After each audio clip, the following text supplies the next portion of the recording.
Vocês acham que realmente justifica toda essa preocupação? Vamos Eu lá. acho que sim. Carolina, Eu Isso, acho que sim. Lucas, então, vamos lá. eu acho que sim também, porque por exemplo, lá na Santa Casa a gente já pegou vários pacientes com jogo, né, que o olho dele é tipo muito seco, extremamente seco, né? Então imagina você fazer uma cirurgia de superfície num paciente desse, acho que a tendência é piorar muito, assim. Então, fora os Eu outros. acho que aí, Lucas, assim, só fazendo uma observação, que independente de ser Sjögren ou outra doença, se o paciente tem um olho seco não controlável, já é uma contraindicação, independente de ser uma doença autoimune. Eu estou querendo dizer o seguinte: um paciente que tem uma doença autoimune, ele está assintomático. Você acha que esse paciente corre algum risco de fazer a cirurgia? O que Ah, vocês tá. acham? Não, risco sempre tem, né? Mas se tivesse, eu imagino, se tivesse sintomático, bem controlado, Não, estou falando do paciente, se tiver sintomático, se tiver recidiva recente, esse paciente não tem indicação, pelo que nós vimos ontem, ele deve ser contraindicado até que ele esteja controlado e já há um Sim. bom tempo, aí, pelo menos 6 meses, sem nenhuma crise. Isso aí eu acho que deve ter ficado claro na aula de ontem, Juliana. Eu estou dizendo o Sim. seguinte: o paciente tem uma doença autoimune, ele está assintomático, não tem olho seco. Será que existe a possibilidade dessa doença autoimune comprometer o resultado da cirurgia refrativa? Eu acho que sim, porque a própria cirurgia, assim, há um risco menor, mas há um risco. Que até o próprio trauma da cirurgia ele pode desencadear uma crise no olho, né? Bom, então o que nós vamos ver hoje aqui, eu separei alguns casos e, como a gente sabe, não é tão comum, mas também não é tão raro. Então, é, eu vou mostrar para vocês alguns casos aqui. Podemos começar, Arnaldo? Não sei como é que está aí Vamos em frente. Não, podemos sim. Vamos em frente, Reinaldo. Então vamos lá. Primeiro caso aqui, isso aqui. Isso aqui é só uma fotografia do Alasca. O Alasca é o maior estado americano, não sei se você sabe. Uma coisa curiosa lá tem mais hidroavião do que qualquer outro meio de transporte. É impressionante, todo lado lá tem hidroavião, porque uma boa parte da superfície do Alasca é água, né? Então é um lugar muito bonito. Se alguém quer um lugar esplendoroso para conhecer, para pescar, eu fui lá pescar salmão, é um lugar maravilhoso.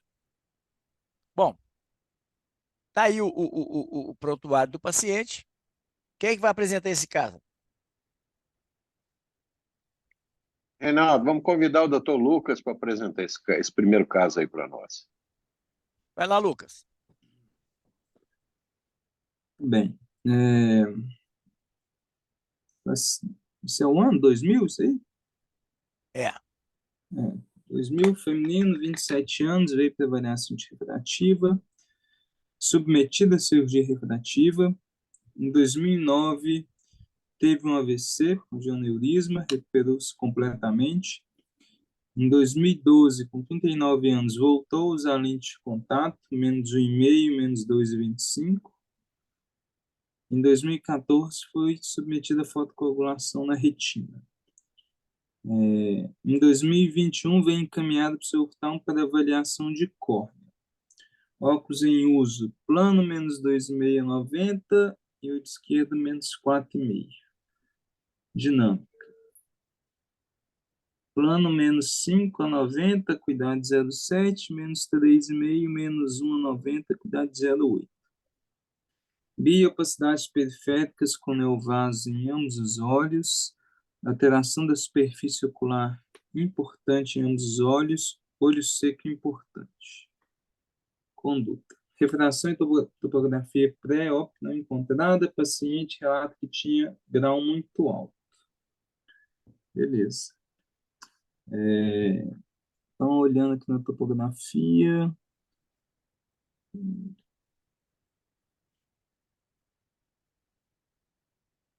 os índices atométricos estão até...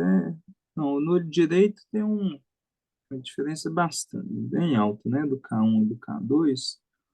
Do olho esquerdo tá até ok.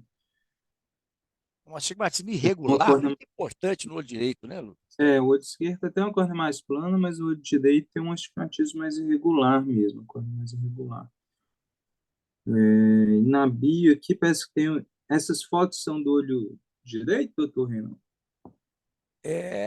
Esse problema é nos dois olhos, sabe? Essa eu não Mas sei, que eu não parece, identifiquei, mas parece, ele tem alteração nos dois olhos, tá? Eu não sei se é direito ou esquerdo. parece ter umas opacidades aí, até querendo cometer o eixo, né? Com um pouco de depósito de flúor. Não está dando para ver aí, mas pela descrição tem neovaso nos dois olhos, que é o que chama atenção também.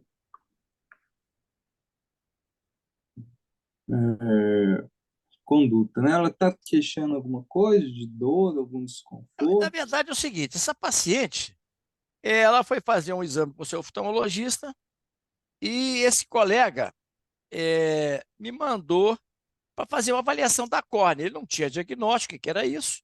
A paciente estava queixando da visão, a visão dela não estava boa. Então, o colega me mandou para fazer um diagnóstico.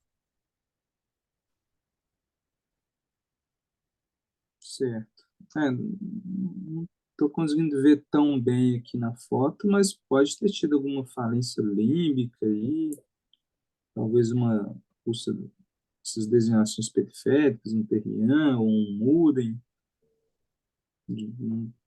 Pensaria em algum diagnóstico diferencial, tipo isso. Um terrian, um Muden, um PUC, talvez uma falência límbica, pelo que eu estou vendo aqui Você está vendo mais alguma coisa além dessas opacidades? nas fotos. Não, parece que não é flúor positivo, né? Parece que é só um depósito. Deixa eu ver se eu faço o seguinte.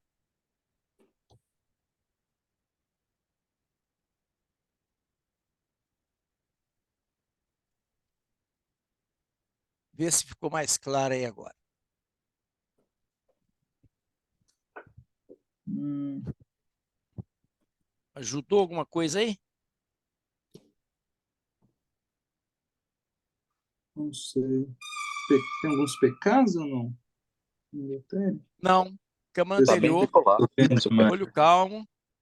Vamos ver, vamos ajudar o Lucas aí. O que vocês acham? Tá bem regular a superfície, né? Ela tinha feito o quê? Um PRK ou um LASIK? Até então, não estou sabendo, não. Que ela tinha uma história de ter feito uma cirurgia refrativa, né, antes. Tinha história refrativa de ser automíope. Pode ser um Bom, Raise. não. Isso aqui vocês observam o seguinte, não é um raise, né? Você não tem um raise periférico. Quando você tem um tratamento de hipermetropia, você tem um raise anular. Isso aqui não é um raise, gente. Observa a irregularidade, os pontos muito densos. Aqui a gente está vendo o seguinte, são confluências de cicatrizes periféricas. E cicatrizes periféricas, muitas vezes, são secundárias, né, à cicatrização de úlceras periféricas. Nós temos aqui também uma superfície ocular muito alterada. Então, temos um quadro, assim, agora a parte central da córnea, você vê que ela está relativamente bem preservada, mas tem um olho seco importante e essas cicatrizes confluentes aqui, significando que isso aqui é um quadro bastante crônico, antigo, está cicatrizado, mas já teve um processo cicatricial nessa córnea. Evidentemente que não é secundário a uma cirurgia refrativa. Cirurgia refrativa não vai dar isso. Vamos para frente. Alguém faz alguma suspeita aí? Eu pensaria ou numa úlcera de Muden, cicatrizada, ou uma PUC, ou um terrian, coisa assim. Bom, então você pensaria em alguma úlcera autoimune. Sim, As úlceras de córnea autoimune, elas frequentemente são periféricas, são límbicas, né? Até porque os estímulos antigênicos vêm dos vasos límbicos, por isso mesmo essas úlceras são límbicas, e na área central, frequentemente, ela não tem nada. diferentemente das úlceras infecciosas que com muita frequência cometem a área central. Então, primeira coisa a ser feita aí é o diagnóstico. Concorda? Como é que nós vamos tratar isso se a gente não sabe o diagnóstico? E a gente tem que realmente considerar que, olha para você ver como é que estão bem definidas as cicatrizes. Olha, estão vendo o mouse aí? Ou seja, um quadro de cicatrizes periféricas compatíveis com úlceras periféricas. E as úlceras periféricas, a gente sempre tem que lembrar do quadro de autoimune. Geralmente são olhos que são pouco inflamados, são olhos pouco dolorosos e de evolução insidiosa, evolução lenta. E aí, então, o diagnóstico tem que ser feito para você tratar a doença de base. Você não vai tratar a córnea. A córnea é um órgão-alvo da doença. Você tem que tratar a doença, senão você não consegue controlar a manifestação ocular. Então, eu acho que a gente deve considerar, então, a possibilidade de uma doença autoimune. Ok? Continue, Lucas. Perfeito.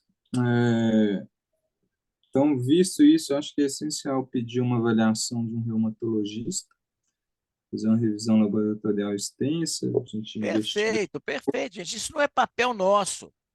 Eu até gosto de pedir muito exame, que eu fiz clínica há muito tempo. Então, às vezes eu me meto muito nessa área. Mas o certo é mandar para um reumatologista. Então, tá aí, mais fotografias. E aí, o paciente, então, colocando para ele os problemas e tudo, ele mesmo falou. Então, continua aí. Ele mesmo já falou qual era o diagnóstico que ele tinha. Um diagnóstico de lúpus, né, em 2014. 2014, ela teve o diagnóstico de lúpus, eritematoso sistêmico. Observe mais fotos, observe aqui, olha a cicatriz aqui superior, poupando a área central, uma superfície ocular muito irregular, um olho seco grave, mais cicatrizes, cicatrizes periféricas. Você vê que elas não estão corando. Mas aqui nessa setinha você vê uma coisa diferente. Aqui nessa setinha você também vê uma coisa diferente. O que vocês estão vendo aí? É um afinamento, isso aí, ou não? Peraí. Vê se ficou mais claro aqui agora. Vamos pegar a fluoresceína aqui que fica melhor. Opa. Estão vendo aqui?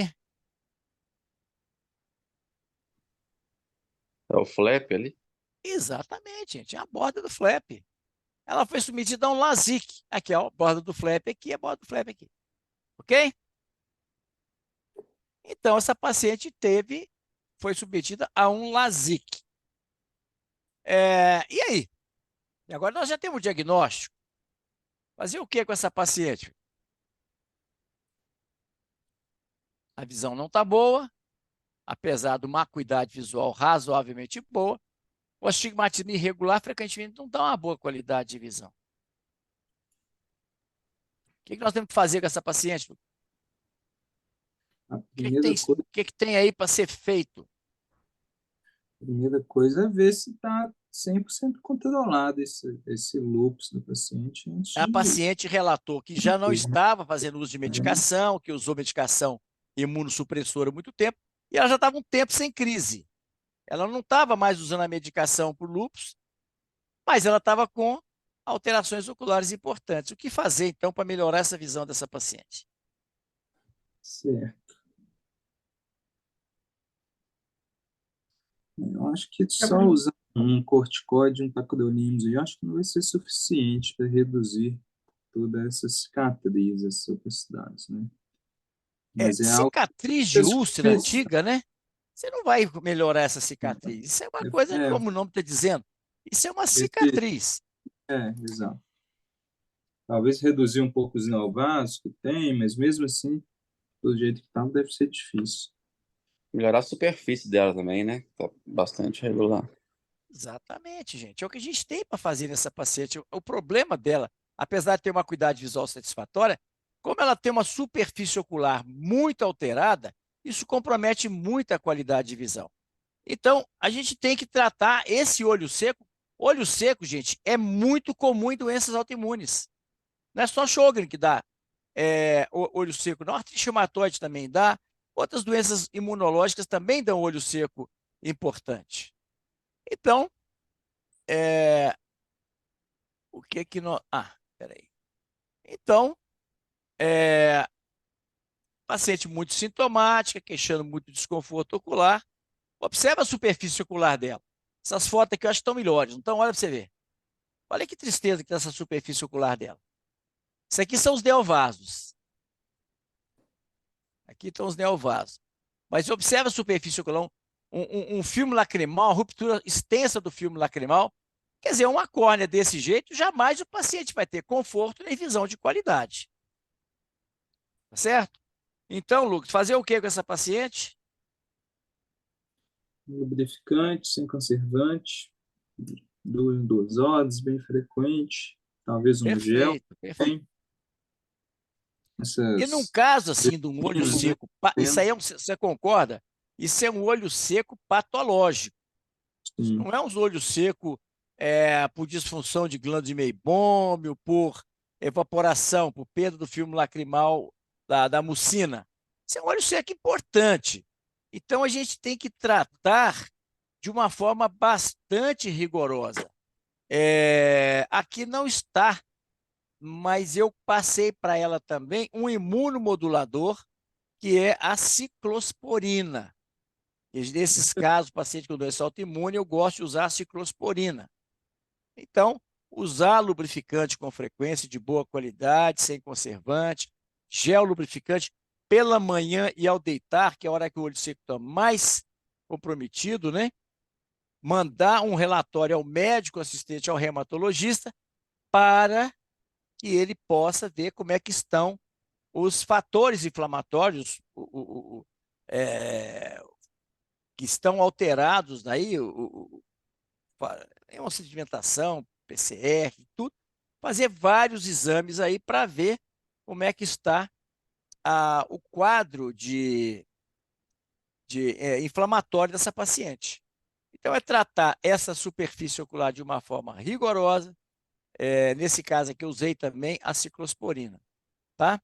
E dessa forma, você conseguindo melhorar a superfície ocular, você não vai alterar essas cicatrizes, mas você vai melhorar a superfície ocular e vai melhorar a visão dessa paciente.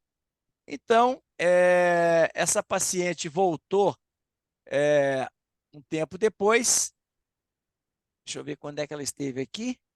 2021. Em 2023, com 50 anos, ela voltou, com outra reavaliação de córnea. Esses agora são os slides do dia que ela voltou em 2023. A propósito, há uns 3 dias atrás. Olha como é que como é que a gente fala em doença imunológica e aparece. Então vamos lá, o que nós temos aí? O que vocês podem ver nesses slides aí?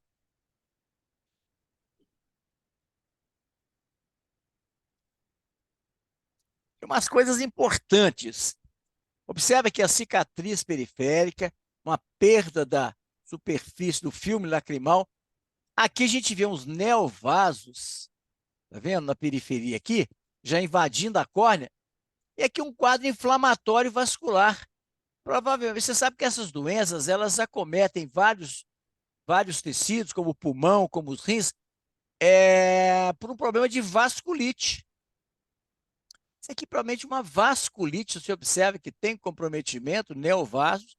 Então, eu falo com o reumatologista, o paciente está com o olho inflamado, com quadro de vasculite episcleral, provavelmente ela está descompensada. Então, tem que fazer o tratamento da doença de base para você melhorar. Olha os neovasos, como é que estão querendo invadir a córnea. Tratando a inflamação, esse neovaso deve regredir. Naqueles casos que não regridem, que são os neovasos muito calibrosos, estão atingindo a área central, às vezes a gente faz uma injeção subtenoniana de anti-VEGF, né?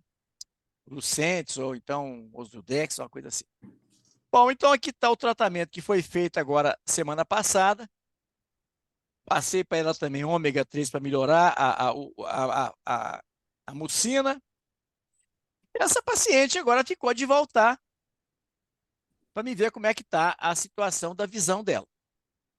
Então, caso então de doença reumática que quando foi operada, ela não tinha diagnóstico. Então, o que é que nós aprendemos com esse caso, Lucas? Mas quando esse paciente foi operado por mim, em 2000, não tinha diagnóstico de lúpus. O curioso, só um minutinho, Lucas. O curioso, quando ela chegou para uma avaliação de córnea, eu não me lembrava de tê-la operado. Ela que me lembrou. Eu falei assim, que prazer e tudo. Não, doutor, o senhor está lembrando de mim? Não, o senhor me operou, tem 20 e tantos anos. Não lembrei não. Então, eu tinha operado essa paciente, mas na época ela não tinha diagnóstico de lúpus, né? Então, vamos lá. A literatura é controversa em relação à cirurgia com Excimer em doenças autoimunes. Foi indicada a cirurgia, o LASIK, por ter menor reação tecidual, é a melhor opção. Um problema adicional é o risco de olho seco. Se o paciente não aceitar os riscos, não opere. Comprometimento do colágeno da córnea deformou a topografia, levando a um astigmatismo irregular e uma baixa visual importante. Então, observa Esse aí, o comprometimento do colágeno, ou seja, a lúpus eritematoso, como é uma colagenose, ela também é uma doença autoimune. Toda colagenose é autoimune, mas nem toda doença autoimune é colagenose.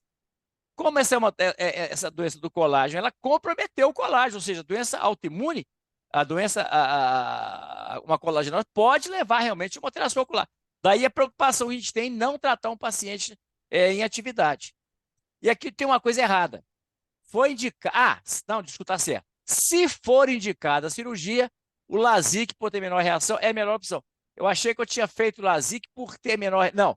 Eu fiz LASIK porque na época, em 2000, se fazia LASIK em 100% dos casos, tá bom? Vamos lá, continue. Esse caso confirma que uma colagenose descompensada poderá alterar o colágeno da córnea com importante perda de visão. A associação de doenças autoimunes em um olho seco é comum. Na presença de olho seco, o tratamento prévio deve ser feito. Se a alteração da superfície ocular for persistente, a cirurgia refrativa deve ser evitada, já que agrava o olho seco. Então é isso aí, gente. Então é um caso de uma doença autoimune, uma colagenose, que teve o seu diagnóstico pós-cirurgia, mostrando que a colagenose pode realmente afetar o colágeno da córnea, levando a um comprometimento ocular. Então, se o paciente tivesse me procurado quando tinha a doença, a gente tem que discutir muito se valeria a pena ou não. Agora, no caso dela já ter o diagnóstico, a gente tem que orientá-la a manter a doença muito bem controlada para não afetar a córnea e outros tecidos alvos, que pode ser o coração, que pode ser os rins, que pode ser o pulmão, ou seja, pode afetar qualquer tecido que tenha colágeno. Alguém quer fazer algum comentário sobre esse caso, alguma dúvida?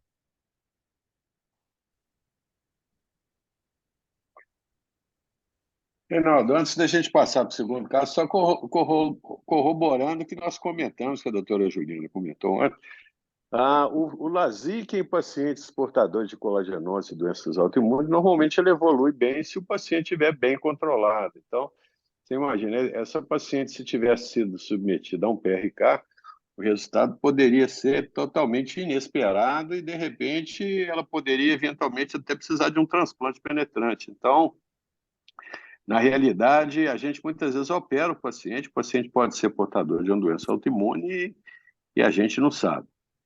Então, qualquer sintoma, é por isso que a gente tem que fazer uma anamnese muito bem feita e pesquisar colagenose na família e sintomas reumatológicos, e se tiver realmente, pesquisar antes de agendar o procedimento, ok? Alguém quer comentar mais alguma coisa? Podemos ir para o segundo caso. Vocês veem a coincidência, né? Nós falando de doença reumática, me aparece esse caso há uns poucos dias Exato. atrás. Bom, ninguém quer explorar mais esse caso, tirar mais dúvida, não? Se não tiver, então vamos para frente. Vamos convidar o doutor André, então, para apresentar esse segundo caso para nós aí, por favor. Vamos lá. O segundo caso apareceu aí? Apareceu. Perfeito, Reinaldo. Mas tá em branco a tela. Então, Aí, pronto. deu. Então, aqui está esse caso aqui. Deixa eu ver aqui. Tá. É o prontuário esse aí. Então, vamos lá. Então, vamos lá. Gente, opa. Janeiro de 2018. Deixa aqui, ó. Pronto. Primeira consulta, paciente masculino, 21 anos, veio para avaliação de cirurgia refrativa. Usa lente de contato gelatinosa, correção atual, menos 5,5 com menos 6 a 180, menos 6,5 com menos 65 a 180. Fração estática, menos 6 com menos 6 a 180, 20, menos 7 com menos 6 a 180, 20. Ceratometria, 43, 44, 40, 75, 44, 75. Tonômetro, né? Uhum. 14, 15, taquimetria 646, 660. Qual conduta? LASIK, fentolasic, PRK ou não operar? Na topo, o olho direito ali. Parece que tem uma quebra de ortogonalidade ali no olho direito. Não, isso aí você está vendo cabelo em ovo aí, ó. É, Você está caçando confusão no olho. Olha você, ó. Um astigmatismo muito regular, ortogonal, simétrico e regular. É uma córnea É o muito né? normal. Muito normal, né? Uma córnea que não tem nada. A ceratometria, embora não seja um fator importante quando é baixa, mas mostra que se tivesse que achar alguma coisa dessa córnea, o que que eu falaria que essa córnea tem assim de um pouquinho suspeito? Astigmatismo oblíquo. Exatamente, o uhum. astigmatismo oblíquo. Muito bem, mas é uma córnea muito normal, tá? Então vamos para frente. Espera aí, o que que eu faço aqui? Não. Pronto. Então, vamos continuar. O que é que você faria com esse caso? Nesse momento, sem uma história clínica, sem outras queixas de outros sintomas, nem nada, Não, não tem mais eu, nada.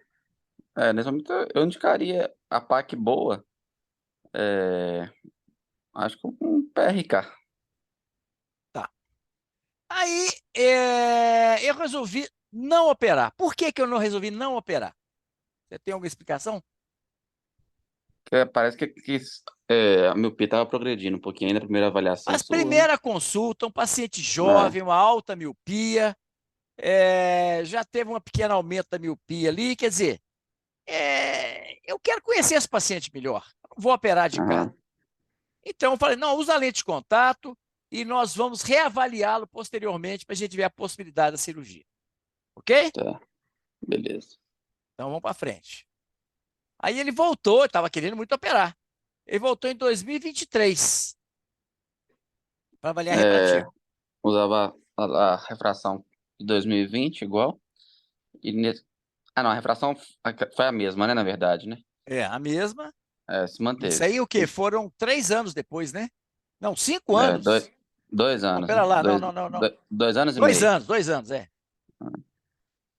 A topo se manteve, aparentemente, né? Aham. Acho que dá para indicar a cirurgia já. Você operaria, qual que você faria? LASIK, fentolasic, PRK ou qual outra conduta? Mas para PRK. E você faria já direto PRK ou faria ou teria outra conduta? Faria já. Tá. Alguém não operaria esse paciente? Eu ia querer pedir um pentacama, só para garantir, mas eu acho que eu operaria também. É um caso, sim. Observe, ele usava lente de contato. Então, isso aqui, esse artefato aqui, ó, pode ser pela lente de contato. Mas você Mas, topa ele depois, né, não, doutor Renato? Você topa 2023, aparentemente. desculpa, isso aqui é 2023, né? É. Ah, tá certo, é. Então, o que que eu pedi aqui? Não, isso aqui foi erro na hora que eu montei a aula. Então, deixa essa topografia. Vamos esquecer ela aqui, então. Então, eu resolvi pedir um Pentacan. Todo paciente jovem, com alta miopia, gente, eu já falei com você, é uma combinação explosiva. Vamos estudar melhor esse paciente. A paquimetria é importante quando ela é fina, para não operar. Mas o fato de ser grossa, você pode ter ceratocone com paquimetria grossa, espessa, tá certo? Nós já vimos vários casos. Então, eu resolvi pedir um Pentacan. Então, vocês ignorem, não sei que confusão que eu fiz aqui, eu pus essa topografia em 2023 em 2020. Então, tá. Então, tá aí o Pentacan do paciente. Vocês entenderam por que eu pedi o Pentacan? Aham. Foi pela topografia. Foi pelo fato do paciente ser muito jovem e ter um grau alto. Essa combinação a gente deve estudar bem. Você viu alguma coisa errada com esse Pentacan aí, André? Os índices aqui estão meio pequenos para mim, doutor Renato, mas aparentemente não acho que tem É? nada, não. Peraí. Tá. Tá tudo normal, tá? Mal, né? Tá tudo normal. Aqui também, tudo normal. Nada. Tá, Aqui, tudo normal. tranquilo. Aham. Aqui, olho esquerdo agora. 43, 44, 0,30, astigmatismo pequeno, tudo normal. Vamos ver os índices todos normais. Perfeito. Belinha Ambrósio. A única coisa aqui que tem nos dois olhos é a elevação posterior no limite, mas todos os outros índices, um arte máximo muito alto, né? Uma curva de Belinha Ambrósio normal, um BED normal. Então, eu considerei que esse paciente tem, então, Pentacan normal. E aí, fazer o que com esse paciente? Aí agora acho que dá para indicar a Vamos cirurgia já. operar? Vamos. Você faria mais alguma coisa antes de operar esse paciente?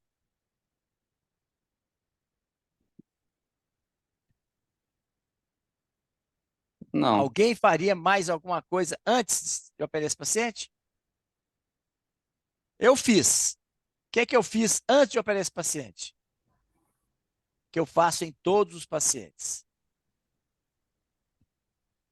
Teste de sensibilidade de contraste? Não, esse paciente não tinha nenhuma queixa. Gente, eu não faço sensibilidade ao contraste por curiosidade. Eu faço sensibilidade ao contraste quando eu tenho uma indicação. Todo Uhum. exame eu só faço quando eu tenho uma indicação médica. Eu falo sempre o seguinte: alguém está pagando isso, seja o paciente, seja o plano de saúde. Então vamos fazer um exame quando a gente tem uma justificativa. Não é só para fazer o parquinho de diversões nosso lá ficar rodando, não. Qual que seria o exame? Qual o exame que eu fiz antes desse paciente, gente? Que eu faço em todo mundo? MEC? Hã?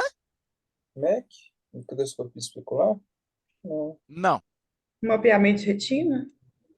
Isso Que foi é o feito no fio. normal. Eu faço uma coisa, gente, que é a coisa mais básica em medicina. Ué, o que aconteceu aqui? Eu acho. Anamnese. A anamnese, gente. Todo paciente, você não começa o exame clínico pela anamnese? O que que o oftalmologista é médico? Antes de ser oftalmologista é médico. Então, eu pergunto para todo paciente: você tem alguma doença? Faz uso de algum medicamento? Já tratou alguma doença? Já fez alguma cirurgia? Pergunto para todo mundo. Quando eu pergunto se você tem alguma doença, já fez uso de algum medicamento? Ah, eu sou portador de colite ulcerativa e psoríase. Duas doenças autoimunes. Não é uma, não. Duas. Tá rindo, né? Ah, E aí? aí manda para o médico assistente, pergunta se está bem controlado e se tiver, opera. Perfeito. Perfeito. O paciente falou que tinha colite ulcerativa, mas não estava em tratamento já há muito tempo. Teve uma crise de colite ulcerativa, tem psoríase, mas está assintomático. Mas e aí? Opera ou não opera? Mandar primeiro pro reumatologista avaliar, né? Não tá, isso aí foi feito. O paciente está assintomático. Tanto que ele está sem medicação.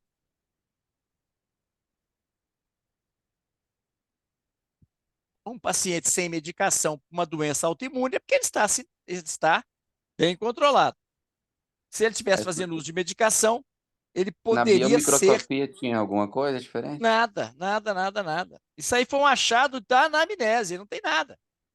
Nunca teve comprometimento ocular Então, e acho agora não tem nenhuma contraindicação. você faria qual técnica? Aí já escolheria o LASIK. Tá. Então, gente, o irmão desse paciente, ou melhor, a irmã, é, é médica.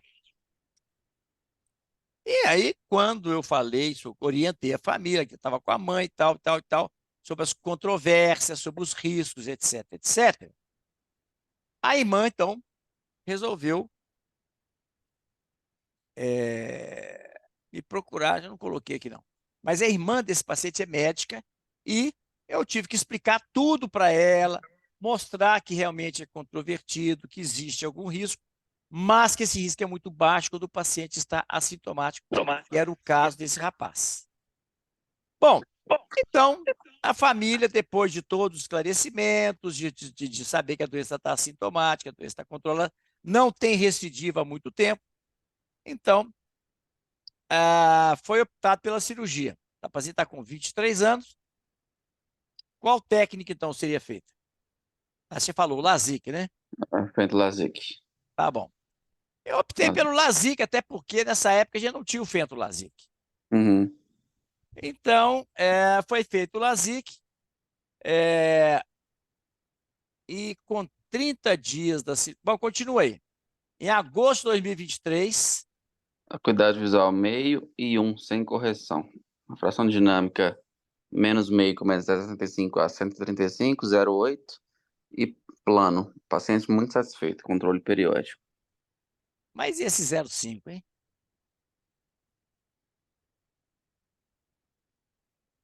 Essa aí por correção no início, né? Tem um mês só. Então, o que você faria? Guardaria. Aguardaria pelo menos 4 meses. Tá.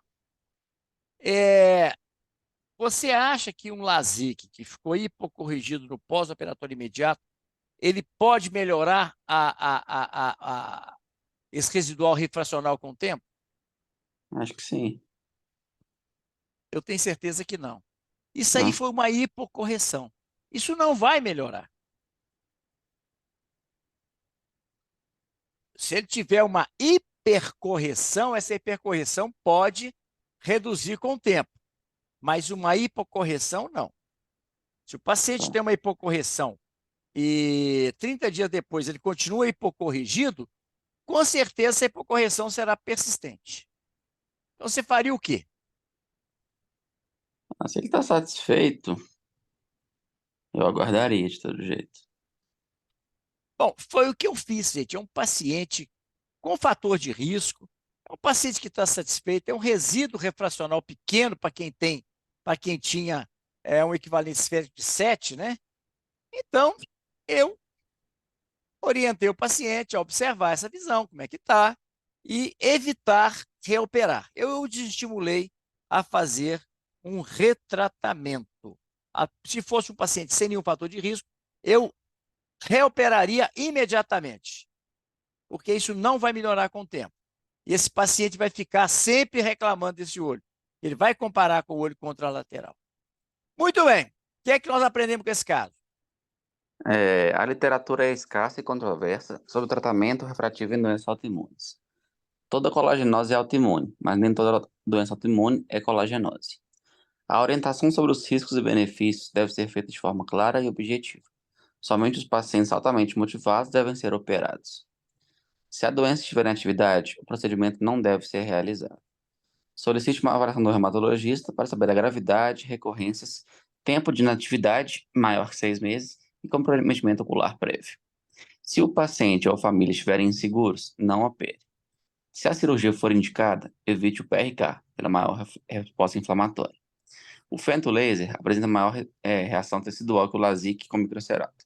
Então, aqui deixa eu fazer uma observação.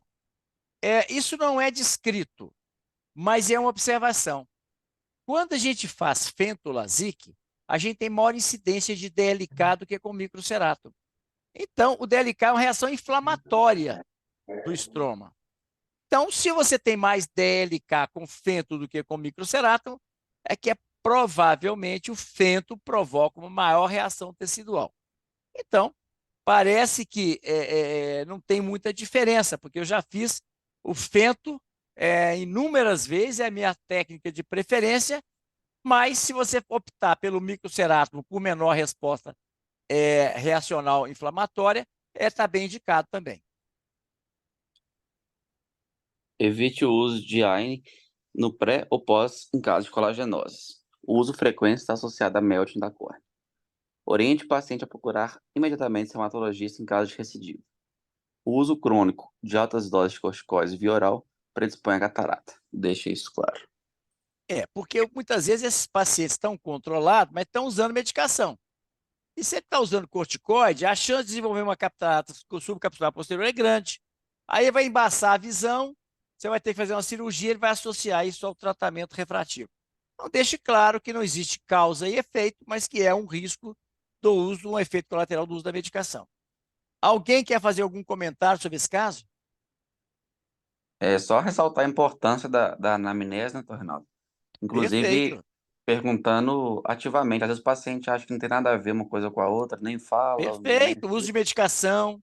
Você já fez uso de algum É, medicamento? Já teve alguma doença que precisou fazer um tratamento prolongado? Faz uso de alguma medicação? Pergunte, não custa nada, né? exato. Alguém quer fazer algum comentário?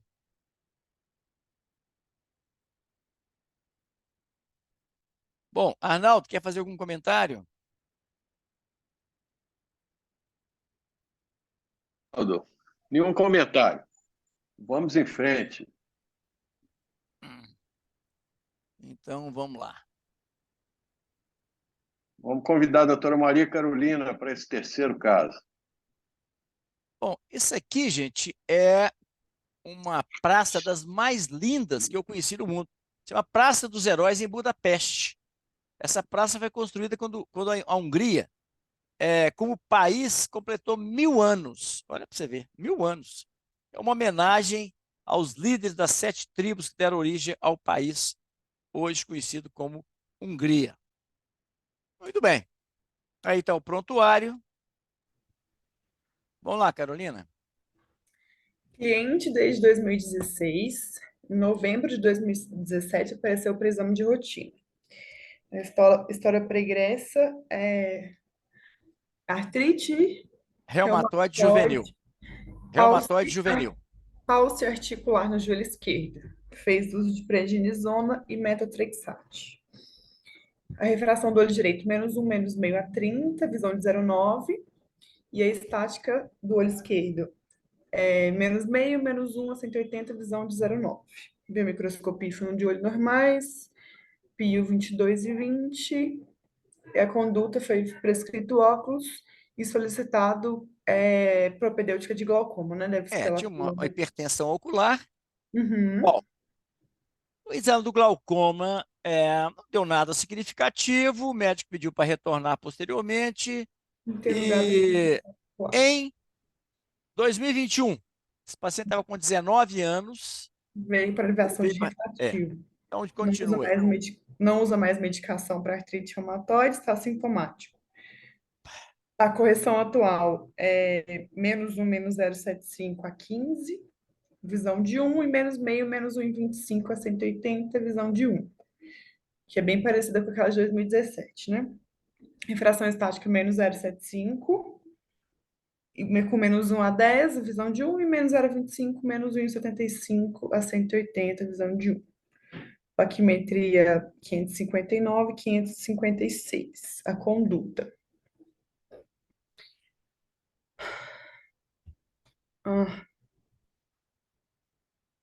A topografia, não vejo nada de boa, né? Uhum. Esterotometria boa, regular, levemente assimétrica do olho esquerdo, mas nada muito importante, assim. A refração mudou um pouco, né? Eu acho que eu não operaria por isso, porque mudou um pouco a refração dela. Tá. Você faria o quê? Não, deixa assim, eu prescreveria um óculos o atual para melhorar um pouco e tá diferente, volta ano que vem, para a gente reavaliar, Vamos ver o que que foi feito aqui. Eu resolvi operar. tá? Então, já que resolveu Veja operar, bem, veja bem. A variação é insignificante, se você for pensar. O equivalente esférico, que o olho esquerdo que mudou, é insignificante. Se você sim. fizer 10 refrações em 10 médicos diferentes, alguma variação vai ter. Uhum, Agora, é importante ali realmente se ver se essa miopia está progredindo, né? Porque o que tende a progredir na juventude é a miopia, não é o astigmatismo. O astigmatismo evolui quando o paciente tem uma córnea doente, né? Então, você vê que a miopia estava estável, até regrediu um pouquinho ali, uma córnea muito espessa, um paciente que está assintomático. A questão é o seguinte: operamos ou não operamos por causa da doença reumática? aí tem que, se tá sintomático, já nem usa mais medicação, e se o reumato autorizar, e a Aham, paciente tiver ciência, acho que operaria, então, LASIK. perfeito. Ah, não, esse que teve a irmã que era médica, desculpa, gente. É tanto caso que. Vai lá. Então, Voltou com a irmã médica para tirar dúvidas. Qual técnica é mais segura, considerado o passado de artrite reumatoide juvenil? Então, se for para pergunta, a pergunta foi bem direta, né? Então, é, seria o LASIK. pergunta da médica, tá? Mas, Aham. tudo bem e tal. Eu expliquei para que é controvérsia, mas qual que é a técnica mais segura? A técnica mais segura, sem dúvida, é o LASIK. É uma das poucas situações que o LASIK, gente, é a primeira opção. É em doenças autoimunes e em hipermetropia alta ou média, tá bom? Em pacientes mais jovens. Vamos lá, então, paciente, então, em agosto de 2021, Agosto de aí o quadro. 2021, rezado feito LASIK em ambos os olhos. 4 horas após a cirurgia, cuidado visual 0,8 em ambos os olhos sem correção. O flap bem posicionado, sem estrias, e o retorno em 10 dias para controle. Tá. O paciente voltou 3 meses depois. É, então, em agosto de 21, 3 meses pós-operatório, queixando baixa visual do olho direito. Visão plano, em ambos os olhos. E a biomicroscopia, tudo bem. Conduta. Hum, mas a visão estava perfeita, não tinha nem refração, estava reclamando do que, será? Quem disse que uma visão de um plano é perfeita? Mas pela topografia também não tem nada. Tem Sim, que a fazer. topografia é um exame complementar. O paciente está queixando. Você acha que ele está viajando, é um paciente problemático? Que... Eu acho que se ele está queixando, então, para a gente testar a qualidade visual, dá para. Lubrificante sempre é uma opção, mas pedir um teste de sensibilidade ao contraste. Então, foi feito um teste em sensibilidade ao contraste, olha o que que deu lá.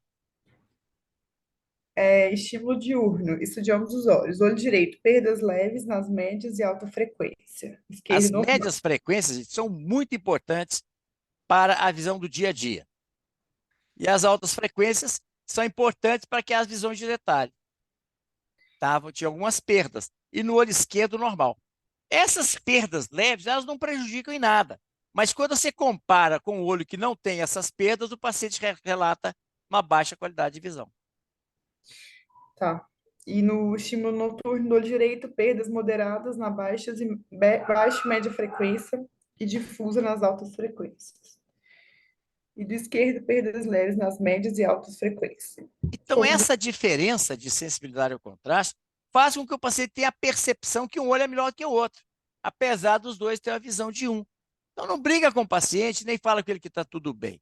Se você não tiver feito toda a propedêutica, dê razão ao paciente. Nada é mais frustrante para o paciente que você não ouvir as queixas dele.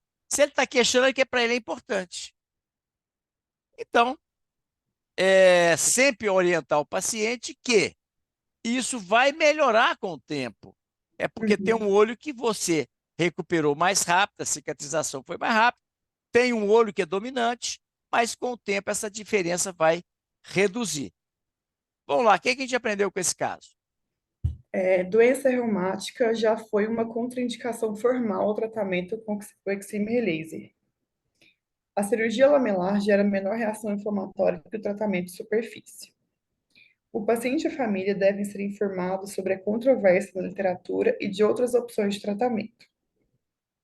Neste caso, a indicação de Fentolasic não foi a metropia, tempo de recuperação ou conforto pós-operatório. Solicite uma avaliação do reumatologista sobre a gravidade do quadro, recidivas, drogas em uso e há quanto tempo se encontra estável. Oriente procurar imediatamente seu reumatologista em caso de recidiva do quadro. Esse paciente notou que a acuidade visual do olho direito estava pior do que a do esquerdo. Ele tinha razão. Avalie a qualidade de visão antes de questionar o paciente porque está com acuidade visual de 1. Nossos estudos mostraram que a sensibilidade ao contraste se normaliza com o tempo. 1 ano após o tratamento, não se observou diferença na sensibilidade ao contraste entre PRK e LASIK. Essa foi uma das conclusões da minha tese. É um estudo que eu fiz prospectivo, comparando qualidade de visão entre PRK e LASIK. Isso vai melhorar com o tempo. Então, tranquiliza o paciente que isso vai melhorar com o tempo. Tem agora o último caso aqui.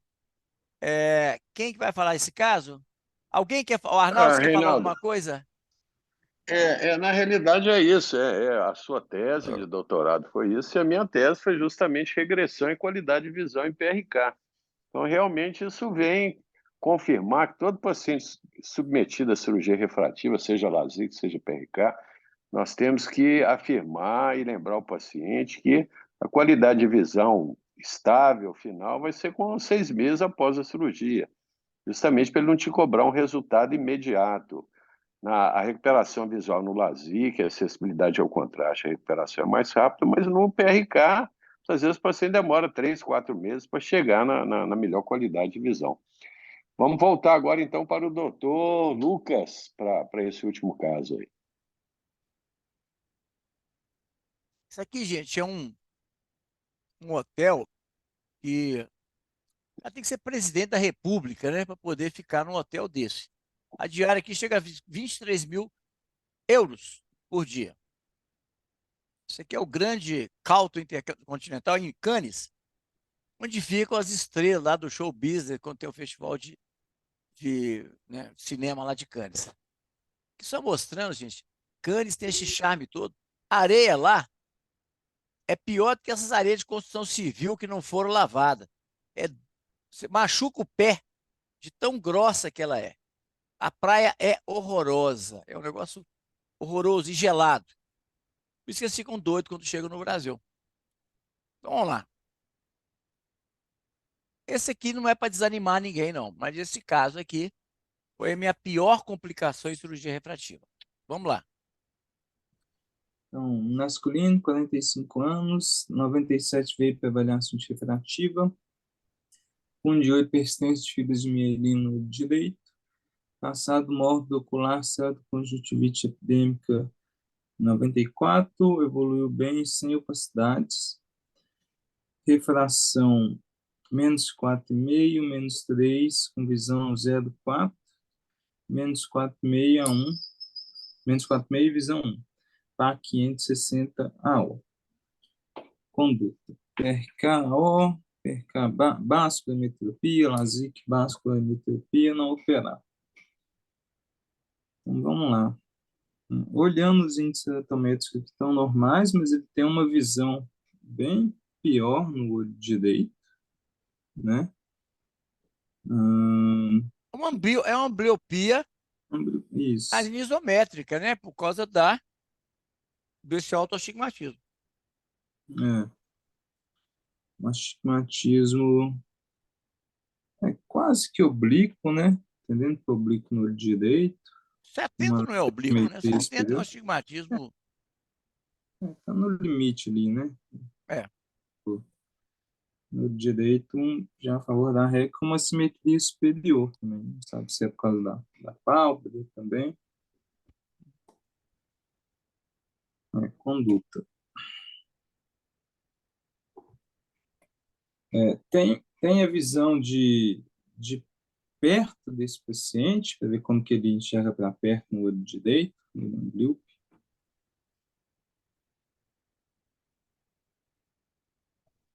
Estamos escutando? Tô? O que você falia? Então, a gente tem a visão de perto desse paciente, para saber como que ele fica. Porque, assim, acho que é complicado se eu operar um paciente ambríope, né? Ele tem que estar bem ciente sobre o caso, que a cirurgia não vai melhorar o olho direito, né? Mas talvez Isso se deixe... tudo foi explicado para o paciente. Que você vai ter uma melhora parcial. Como ele já tinha essa deficiência do olho direito, ele optou por corrigir todo o grau e depois usar um óculos para perto. Entendi. Não tem nenhuma história no passado de alguma outra doença. A Acho que única coisa que eu consegui na anamnese dele foi um passado de doença de uma infecção viral há 3 anos. olhando por esse lado, talvez acho que a gente conseguiria operar. E aí eu perguntei da visão de perto, porque dependendo se o... você já falou que ele quer zerar tudo, né? É. Tá. Então, nesse caso, talvez um PRK. Bom, o que foi feito? Primeiro que LASIK nessa época não era feito. Em 97 a gente ainda não tinha LASIK. LASIK começou 98, 99, por aí começou o microcerato chamado ACS, está disponível no nosso meio. Então, a conduta foi operar o olho direito, porque nessa época, aqui, ó, nessa época, a gente operava um olho de cada vez. A gente estava começando na técnica, a gente não tinha muita segurança, então a gente optava por operar um olho de cada vez. Qual que você operaria primeiro? Pior. O direito. Então, PRK olho direito, então? Hemetropia? Uhum. Então, bom, vamos ver o que aconteceu, então.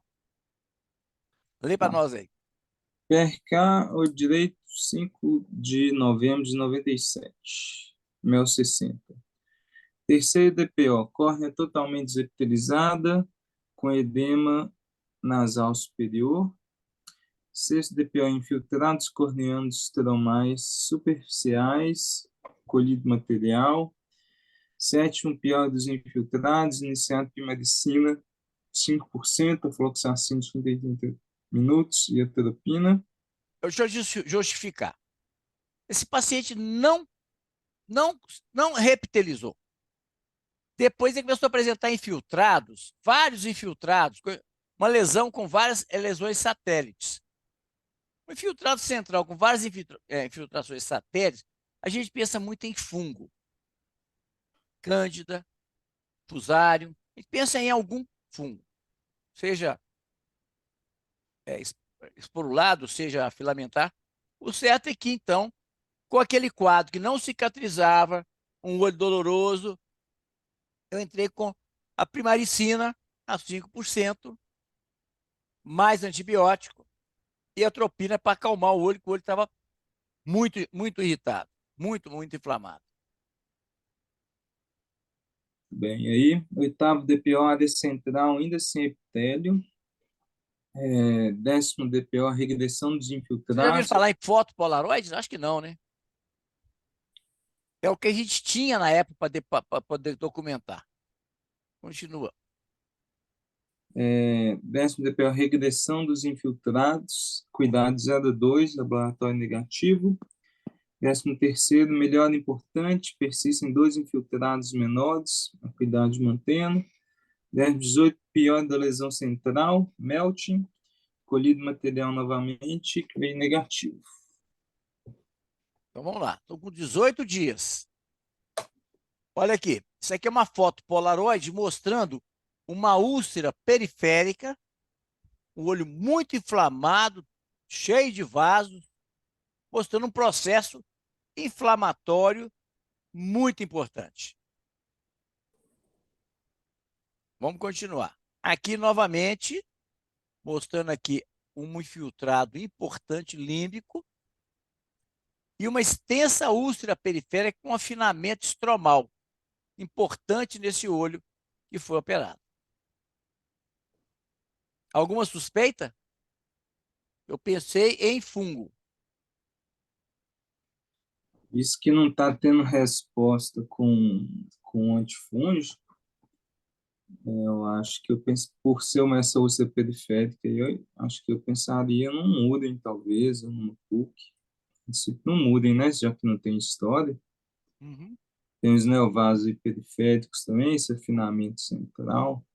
O Muri é mais comum em Não, mulheres de mais idade também, né? Mas tudo bem, tudo bem. Pode ser uma possibilidade. Vamos continuar. 12º dia. Ah, no 21º dia, gente, perfurou.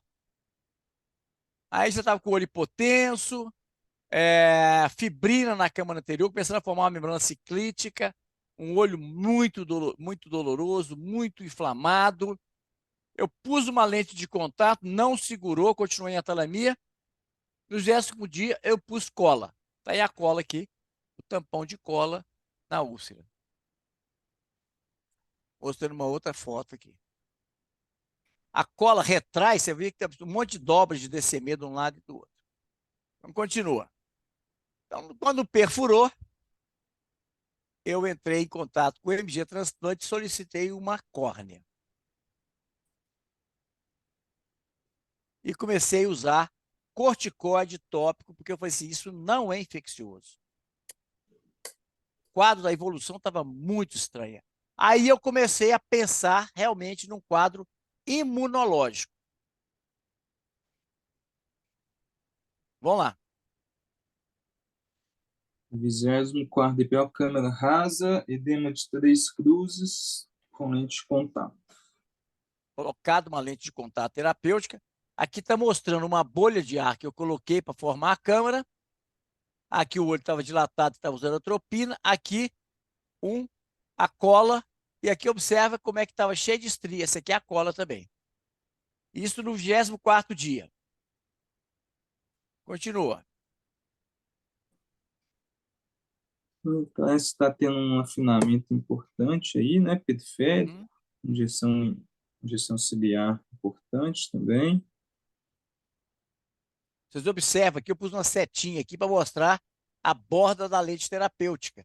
Eu coloquei uma lente terapêutica porque a cola, ela depois de um tempo, ela solta. E dói muito. O paciente, quando pisca, dá uma sensação de areia, desconforto muito grande. Você põe a lente de contato, dá um conforto para o paciente.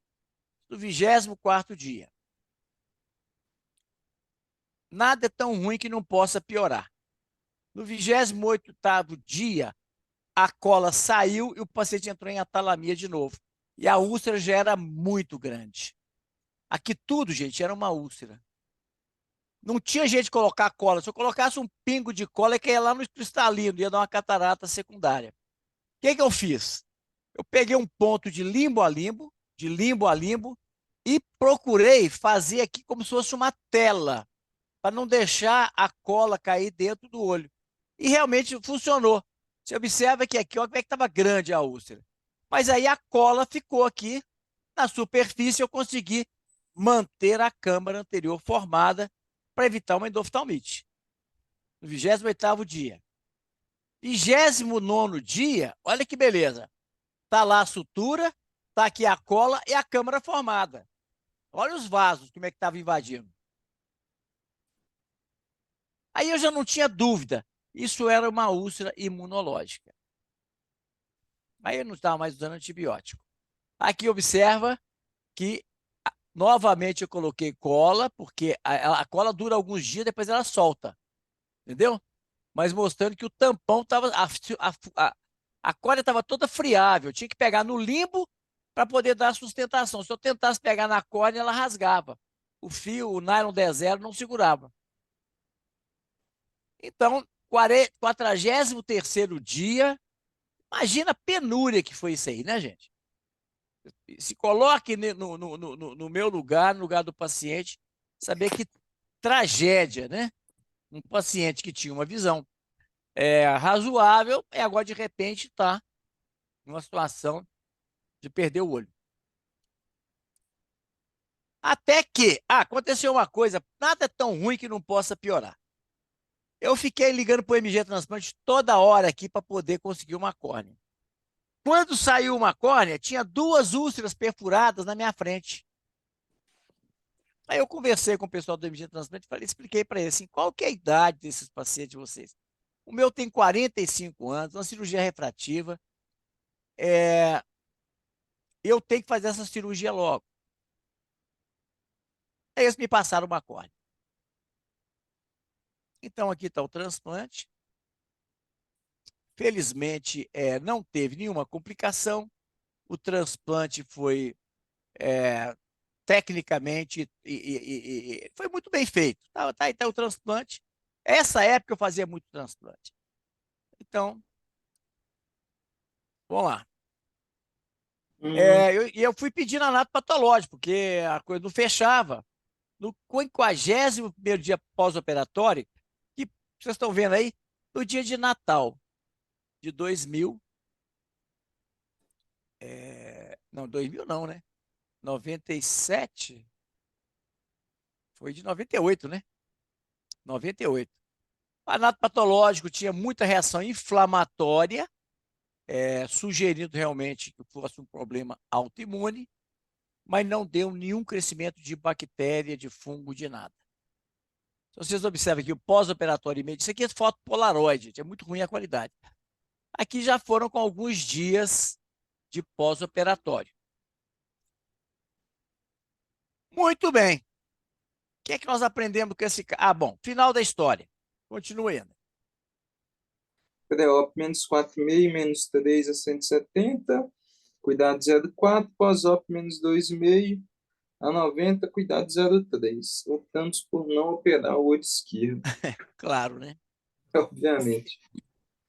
Eu nunca tive um resultado de transplante tão bom. Gente, menos 2,5 a 90. Ou seja, o paciente passou a ter praticamente a visão que ele tinha antes, até melhor. E eu dei tanta sorte que esse paciente passou a ter uma ótima visão de perto, porque ele tinha um astigmatismo contra a regra e não tinha mais miopia. Então ele ficou com esse olho para perto sem correção e usava o outro olho com correção para longe, ou seja, ele passou a não depender de óculos para perto. Eu falei com ele, ó, dado toda essa confusão, a gente não vai operar. Mas aí vocês podem suspeitar o que aconteceu com esse paciente, gente? Ele deve ter ido no reumatologista, né? Sim, eu pedi ele para fazer os exames reumatológicos, porque na altura do campeonato eu já estava convencido que era uma reação autoimune da córnea. Sim. Mas por quê? Ele não tinha história. Ele tinha umas artralgias assim, inespecíficas e tal. Eu pedi uma bateria de exames reumatológicos. Aqui não dá para ver. Esse paciente tinha um olho azul, um dos olhos, assim, íris mais bonitos que eu já vi. É um azul, assim, absolutamente transparente, parecendo água do mar. E ele, durante todo esse processo, o olho dele estava branquinho por causa do edema de córnea. Ainda tinha até essa questão. Mas vamos lá, então. O que é que nós aprendemos com esse caso?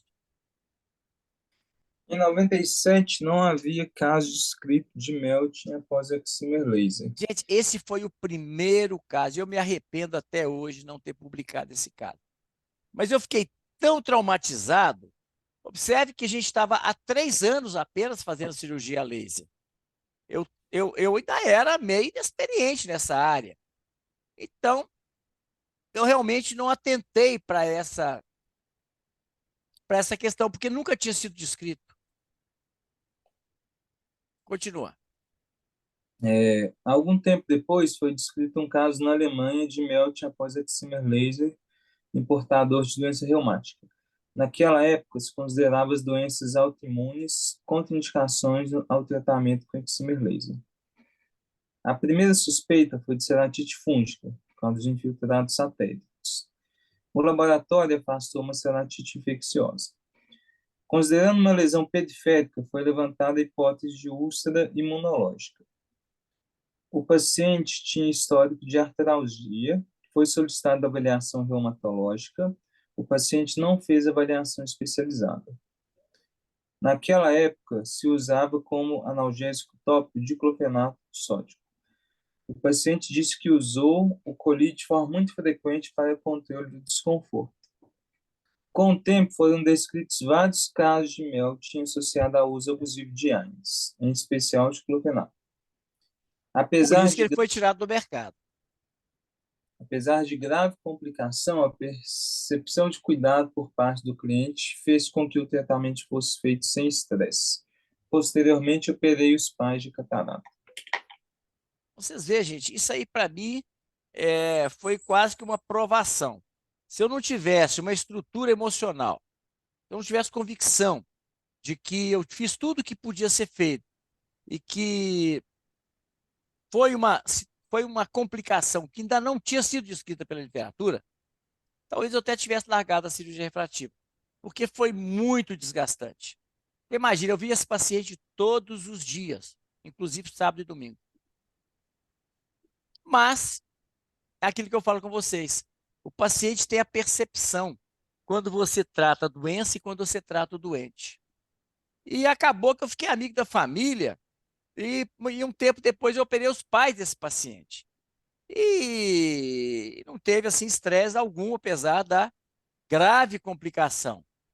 E lembrando que nessa época, quando o paciente estava com essa iminência de perfuração, eu pedi a esse paciente para procurar vários especialistas de córnea. Ninguém sabia o que estava acontecendo. Eu mostrei para o paciente, disse, ó, isso é algo novo, nós não sabemos o que está acontecendo, eu quero ouvir a opinião do especialista em córnea, mandava para o colega falava assim, não tem a menor ideia do que seja, nem o que fazer. Então, o paciente teve a percepção, antes que ele procurasse outro colega, eu mandei ele procurar outros colegas, exatamente para deixar ele bem à vontade. E quando ele foi em vários colegas, na época que eram muitos famosos em córnea, ninguém conseguia identificar, porque nunca tinha sido descrito. O primeiro caso foi esse. Eu tive o primeiro caso de MELT pós-anti-inflamatório não esteroide. Depois é que começaram a aparecer os casos com o melting após a cirurgia refrativa.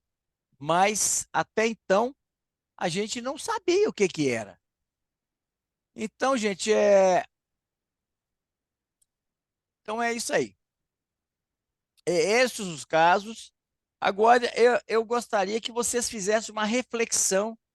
Eu mostrei para vocês um caso que desenvolveu uma úlcera periférica, porque não tinha diagnóstico. Depois, quando a doença apareceram as complicações. Eu mostrei para vocês um caso que o paciente tinha já o diagnóstico, que foi feita a cirurgia, não aconteceu nada. Eu mostrei para vocês esse caso que não tinha diagnóstico, tinha uma suspeita de artralgia e que a gente não sabia se isso ia evoluir ou não, que ia ter uma doença reumática ou não. Então, eu gostaria agora das considerações de vocês aí, o que vocês puderam acrescentar aos conhecimentos de vocês sobre doença reumática e cirurgia refrativa. Vão fazer, não vão fazer? Estão mais precavidos, estão mais tranquilos? Qual que é a opinião de vocês? Eu acho que essa aula serve para deixar a gente alerta, né? Em relação a sempre procurar ativamente a doença, pedir para os pacientes fazer a avaliação com um colega especialista, porque às vezes pede um exame de sangue, dá tudo negativo, mas muitas doenças autoimunes vêm com exame negativo, né? Então só os exames negativos não excluem nada. E é importante sempre ser sincero com o paciente, né? Nas complicações, sempre ser ser sincero, mostrar a verdade E do que está dar toda acontecendo. assistência, né? Mostrar cuidado, né? Exatamente. Isso. Muito bem. Alguém mais quer fazer algum comentário sobre esse caso? Sobre esses casos aí? Não, mas graças a Reinaldo, Deus operou um olho só, né? Nesse paciente do diclofenaco. Sim, porque nessa época a gente operava um olho de cada vez. Olha a Pois é. sorte. E podia ter essa confusão nos dois olhos, né?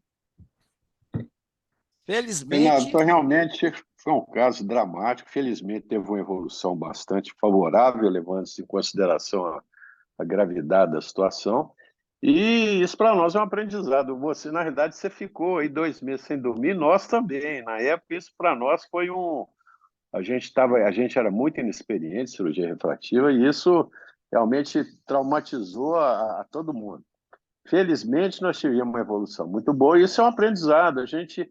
Todo paciente candidato à cirurgia refrativa, nós temos que fazer uma anamnese muito bem feita, perguntar a respeito de doença reumática, doença autoimune, e em o caso de menor suspeita, encaminhar esse paciente para o reumatologista.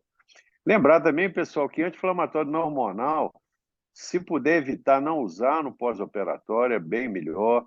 O efeito analgésico que o anti-inflamatório não hormonal pode ter nos primeiros 2 dias, ele não compensa o risco de você realmente ter um melting, uma descompensação corneana pelo uso abusivo do medicamento. Eventualmente, você pode falar com o paciente para usar 2, 3 vezes ao dia, ele usar de hora em hora e realmente ter um desfecho trágico. foi o Então, que eu aconteceu com esse pessoalmente, paciente, ó. Esse paciente, exato, depois, porque, gente, a gente não sabia, a bula do remédio não citava melting. E na época só tinha o diclofenac. Depois é que apareceram outros, cetorolaco, nepafenaco, nepafenac. exato. Mas eu acho o seguinte, hoje a gente tem muito mais cuidado com esses anti-inflamatórios não esteroides. E depois É daquele que melhor não eu usá-lo. para PRK, sim. O Lasik eu não vejo tanto problema, mas o Lasik não tem dor. Então não faz muito É, sentido você exato, usar não faz anti-inflamatório sentido usar. no Lasik.